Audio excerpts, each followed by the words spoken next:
les avancées du cadre d'échange permanent pour la réglementation des textes législatifs en vigueur. Et dans le souci de préserver le climat social dans le pays, l'ACTC suspend le mot d'ordre de grève prévu du 2-11 mois 2021 au 5-11 mois 2021. Et pourtant, dans la ville d'Abidjan ce matin, le constat est tout autre. Ce mot d'ordre n'est purement et simplement pas respecté. Commune de Cocody, il est 10 heures. Aucune trace de taxi-compteur au célèbre carrefour La Vie. J'ai quitté Ayopougon pour venir à l'INSAC là, pour mon inscription. J'ai voulu un taxi-compteur. Mais à peine on est monté, moi mon ami nous a tous chassés. Les syndicats qui n'ont eu grève. Depuis ce matin même, les taxi-compteurs vraiment pour en avoir, vraiment, c'est très très compliqué en tout cas. Les chauffeurs entendent respecter le mot d'ordre de grève lancé ce mardi jusqu'au vendredi 5 novembre 2021. Une grève pour contester et mettre fin, selon eux, à la concurrence déloyale que leur font les VTC, véhicules de tourisme ou de transport avec chauffeur. Ce sont des personnels qui sont, je ne sais pas comment ils ont fait pour avoir les applications Yango, qui travaillent avec les gens de Yango. Maintenant, quand les clients les commandent, ce sont ces personnels-là qui viennent beaucoup prendre les clients pour se faufiler, pour faire le transport Yango. Ils ne sont pas autorisés à faire le transport. Bon, raison pour laquelle nous on est en train de gréver aujourd'hui. Il n'y a pas eu de solution. La solution que nous on veut, ils n'ont qu'à dire, ah, bon voilà, on a trouvé un terrain d'entente entre nous tous. Bon, vous pouvez continuer à travailler. Mais si nous, on continue de travailler, que les gars, les gens et les personnels, ils utilisent les applications. Non, dans notre grève, là, ça aboutit à quoi? Rien. On perd tous les tâches au complet. On a toutes les pièces comme il le faut. Un mouvement de débrayage qui n'est pas suivi par d'autres chauffeurs. Ils ont tenu à transporter les Abidjanais malgré le mécontentement de leurs collègues. Nous, on n'a rien entendu d'abord. Bon, pour le moment, moi, je roule. Depuis 6 heures, je suis sorti, il n'y a rien d'abord. Principal accusé, l'entreprise de véhicules de tourisme ou de transport avec chauffeur Yango.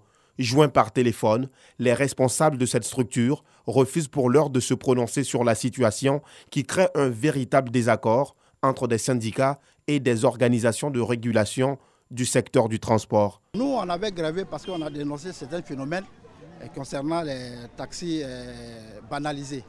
Les taxis personnels qui s'adonnent à ce travail-là, c'est des personnels qui ne payent aucune taxe à l'État.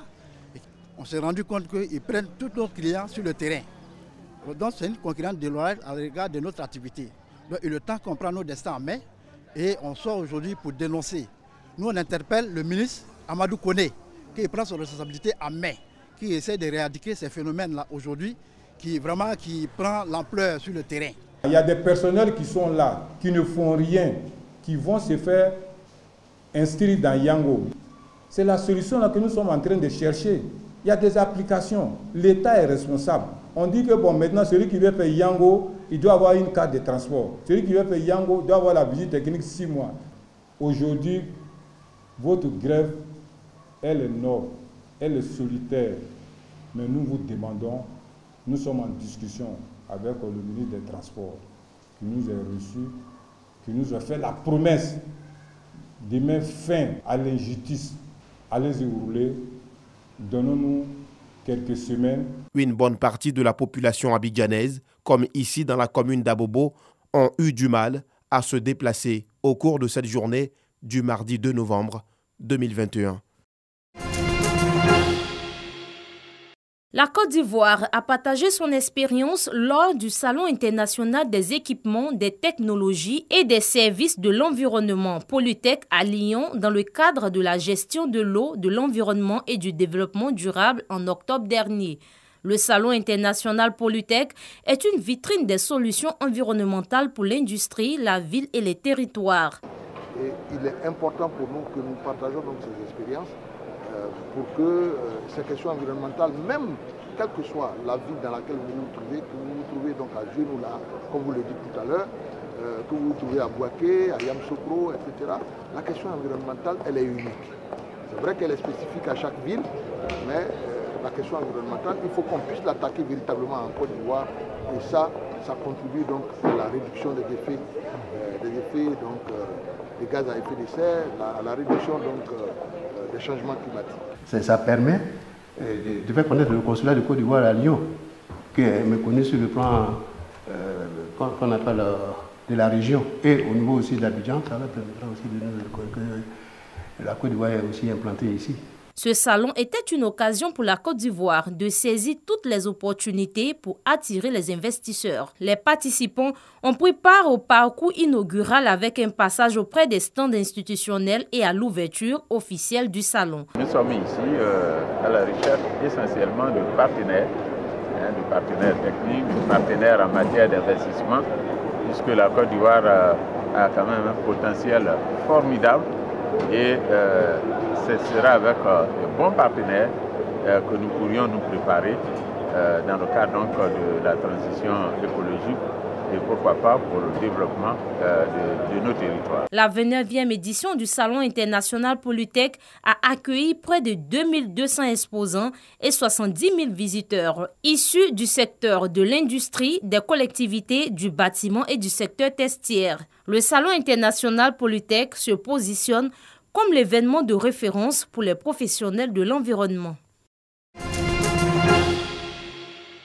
Cimetière municipal de Williamsville. Ce mardi 2 novembre, jour de la commémoration des défunts. Les parents, amis et connaissances viennent se recueillir sur la tombe de leurs proches décédés avec des gerbes de fleurs. À l'occasion de la fête des morts, je me recueille sur la tombe de mon père et des autres défunts avec des gerbes de fleurs. Mais en temps normal, je viens quand même me recueillir, m'assurer que les tombes sont propres, bien entretenues. Je suis venue sur la tombe de ma mère et de mon petit-fils pour rendre hommage aujourd'hui aux défunts. C'est la fête des défunts. Donc nous avons fait une prière et nous faisons la prière que le bon Dieu accepte nos prières dans ses actions qu'il va faire pour ces défunts-là. Parce que nous ne sommes rien devant Dieu, mais nous lui demandons d'accepter nos prières, d'avoir pitié de nous, d'accepter nos prières pour qu'il puisse lui-même faire accorder à ses âmes la purification de la résurrection. Mamadou Koné est venu nettoyer et se recueillir sur la tombe d'un guide religieux de la communauté musulmane, décédé en 2011 à l'âge de 124 ans. On se souvient toujours de nos défunts, Inch'Allah, parce qu'ils nous ont dévancés. Un jour aussi, nous, on va devenir comme eux. Donc, c'est pourquoi on vient prier pour eux. On peut avoir des gens aussi, un jour, qui vont prier pour nous. Le vieux, nous l'avons connu, mais c'est son histoire qui nous a attirés à venir vers lui. Voilà, parce que lui, il était à Biengerville. C'était un grand cheikh. C'était un homme de Dieu, un croyant. La commémoration des défunts est également une occasion pour les fleuristes de faire de bonnes affaires. L'année passée, là, on n'a pas pu voir, mais cette année-là, ça va même. Hier aujourd'hui, ça dépend. Ça vaut 350 000, comme ça. Toute l'année passée, là, on n'a rien vendu. Fleur, là, même, tout est gâté, mais cette année-là, ça va. La commémoration des défunts tous les 2 novembre se fait au lendemain de la Toussaint, la fête de tous les saints célébrée par l'Église catholique les 1er novembre. La jeunesse au cœur de la Bissa. La journée du lundi 1er novembre 2021 a été consacrée aux jeunes Nzima Kotoko. Tous unis autour du roi, Sa Majesté Aourea Motanoé, pour échanger sur l'avenir, mais aussi sur le devenir de leur communauté.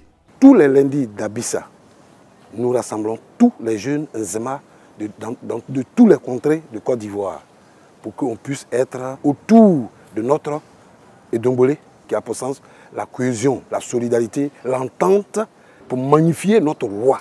L'Abissa est notre route, notre grand chemin. Nous sommes ensemble pour que notre peuple Nzima soit fort. Nous sommes là pour sauvegarder la tradition Nzima. Jeunesse héritière et praticienne des valeurs fondamentales véhiculées par l'Abissa, thème de la journée. Cette rencontre entre la jeunesse et le roi est placée sous le signe du partage des valeurs qui unissent les Nzima, mais surtout pour parler de bilan, de la contribution de chacun au développement de la communauté. L'entrée des jeunes dans l'Abissa a été précédée de la formation pratique des élèves instrumentistes et des élèves danseurs. L'on pense ainsi à la relève, mais aussi à inculquer les valeurs traditionnelles à la jeunesse. Cela également par la présentation de la Boma, premier tambour femelle et première épouse de l'Edombolé. La prestation de danse de la Bissa par les jeunes Nzima Kotoko de Côte d'Ivoire annonce la journée de mardi avec la première sortie du roi.